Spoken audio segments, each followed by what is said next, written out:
Kjo është momenti para skenës së krimit. Para skenës së krimit? Automjetit tip Seat ndodhen 3 persona, njëri ka rolin e bardhë që është duke kaluar. Kjo është automjeti autorëve tip Seat, i cili më pas u gjeti djegur në fshatin Gërdec. Edhe kundravajtja. Edhe kundravajtja, në fshatin Gërdec të Tiranës, dëgjohen të shtënat me armë zjarri, u shqylluar pas shpine.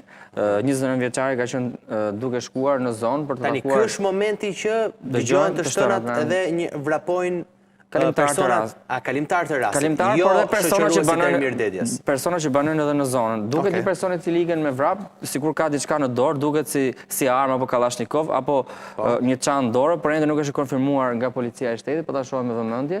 Ajo është automjeti i autorëve të dyshuar, ka qenë 3 persona sipas kryerjes së kamerave të sigurisë nga policia dhe është qelluar nga krahu i pasagjerit, pra nga pas makinës, pas shoferit, është qelluar me armë zjarri Kalashnikov, pas shpine, pra 29 vjeçari.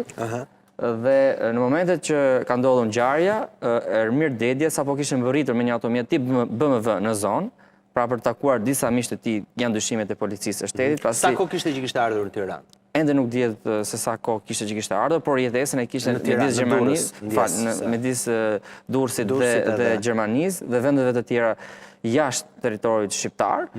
Ka parkuar automjetin e tij tip BMW dhe ka qenë duke ecur në këmbë i veshur sportiv.